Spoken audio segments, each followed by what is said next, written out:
So this week is the first week in the history of ever that I didn't quite like My Adventures with Superman. Yes, I know players. First, he doesn't like Secret Invasion. Change on that, just 2 hours left.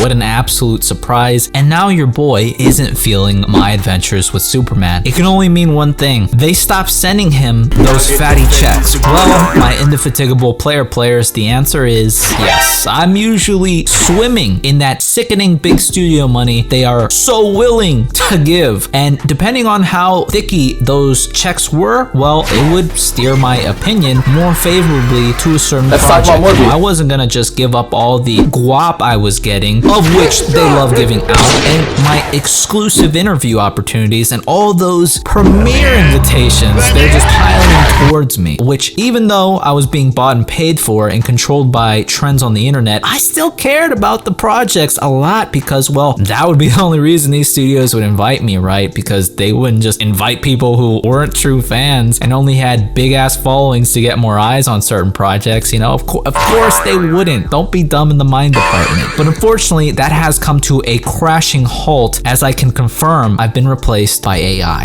Tell him to bring out the whole ocean.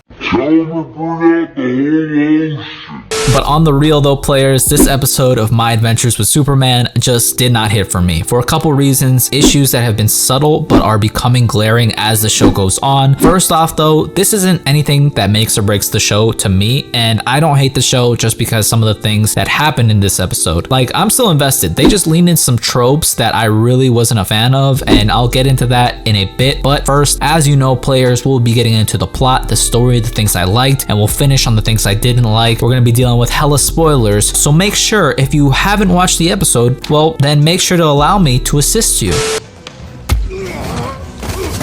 So the first part of the episode is basically the separation of the gang, okay? Jimmy is feeling more isolated from both Lois and Clark as they navigate their feelings towards one another, and Lois's growing inclination to find out who Superman is, with Clark trying all that he can to keep that secret from her. To make it worse, Jimmy has been getting player hated on hard by some unknown mofo just saying nah over his videos, okay? And getting infinity more views than him, probably monetizing that shit and racking hella paper while stealing views from him and adding minimal effort or entertainment value on his own part. Sure glad nobody like this exists in real life, or worse, a community of mofos like this. I do like how they use this to further distress Jimmy, and also they teased not only Aquaman but Batman and Killer Croc in a very subtle way, so that was pretty cool. To make it worse, once Jimmy gets to the planet, he has to work under Steve Lombard, who is revealed to be the Flamebird player hater, all while Lois refuses to leave Superman's side while attempting to stop a burglary. They get into a little conflict with the inner gang that Supes, easily dismantles, and then they find out that Heatwave, yes, this is supposed to be Heatwave. I'm not even a Heatwave fan. I'm not sure if I've even ever read a comic with Heatwave in it, but this design is just complete ass water, okay? But she is afraid of Superman because earlier in the episode, Deathstroke got to her and the rest of the crew during an attempted robbery, and she somehow thought it was Superman, which is like, I'm not even sure how you can confuse the two, even if Slade was moving fast, but she ends up hightailing it, and so Supes takes Lois back to the planet where it's safe, but she doesn't want him to leave because she's not sure if he's fireproof, and she says she won't let him leave, which is like, first off, he's Superman, the city's in danger, you're not stopping him. Also, he shot laser beams out of his eyes. I think he can take a little bit of fire, and he goes and meets up with Heatwave and has a little altercation, but Slade has been chasing her and he freezes her, and this is when Waller, the General, and Slade all confront Superman with some of those mechs from the first episode, which was a nice little action sequence of Supes just getting bombarded left and right. I did really like when he kind of stopped holding back when the people were in danger and just, again, stopped fucking around and put Slade right on his ass. I think it would have been cool if we would have seen Slade get hurt here, like whether it be like not fully losing the eye, but like, oh, that was a close one, or just any way that they could have,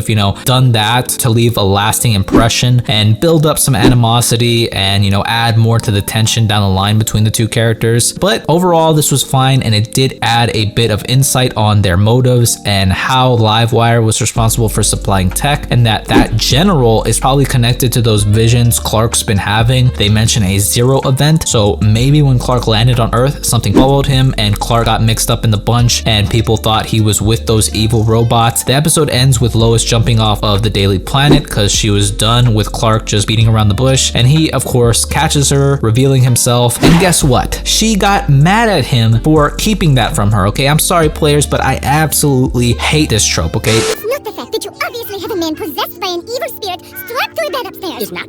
No, it's the fact that you lied about it. Huh? Does it mean I hate Lois? No, I don't hate Lois, okay? I hate that they wrote this as a serious conflict for an otherwise great show, okay? Obviously, they're going to make up in the next episode or in one of the following episodes, but it's like, yo, he's Superman. You wanted to expose his secrets. Like, why wouldn't he want to keep this from you? And even if you didn't want to, it's not exactly an easy thing to come out with, hey, I'm this alien god. And all he's trying to do is help people. It's not like he's doing some nefarious shit, so cut him some slack. Gave me big time Amber from Invincible vibes. Not quite the same, but like enough. You know what this mofo has been dealing with and you're mad at him for trying to keep that from you. I just really hate that trope, like take in the context. But as far as things I liked, they were still very efficient with their time at causing these fractures within the group, and the action and animation was very cool. Of all the times I've ever read Deathstroke fighting Superman, which is limited, it's always Slade doing some tricky shit to get away. He will get beasted by Superman if Superman actually gets to him most of the time. I'm still not the biggest fan of the Deathstroke design, but maybe it'll look cooler when he loses the eye and the mask gets, you know, 2 parts. Jimmy getting kidnapped by what seems like Grodd is a cool cliffhanger too. But now for the bad players. Again, the character designs for the show, having all the villains basically come from Metropolis, having those same tech-based powers, and then designing them so incredibly bland, like it's just pure ass, okay? Like it's one thing to do that in live action since you're working with real people and the line between badass and ridiculous is very thin, but they have a whole ass animated show that is not connected to anything and they have full range and go off. So it's like, why not have fun and make them look cool and distinct like in the comics? I'm not even saying that Heatwave isn't mid in the comics too, but like what the fuck even is this, okay? Like you can't even separate any of the villains in this show. They're not distinct in any way or special, but this is probably to tie into the larger narrative of the story. But again, why is it even that narrative? Like why are you tying everything in? Okay, hopefully the payoff will be good. As far as that goes, it seems like the next episode Lois and Clark will have to work together to get Jimmy back, and this will not only rekindle their relationship but the 3 best friends relationship as well. But that all said, I'm going to be giving episode 5 a 6.5 out of 10. I'm really not a fan of the character designs of the villains. The pacing, although efficient, is feeling a tad rushed right now, or maybe it's just for this episode, and the trope just irks me to death, but I still have faith in this show, and for the most part I'm glad they're taking it in a way that I really can't guess where it'll go. But that's pretty much it, players. Let me know what y'all thought of the episode, whether you liked it or not, or more than I did, and any predictions y'all might have, let me know. If you liked the video, leave me a thumbs up, comment down below, and if you want to subscribe, I always appreciate it. Thank you guys so much for watching. I hope all of you guys are well, and I'll see you in the next one.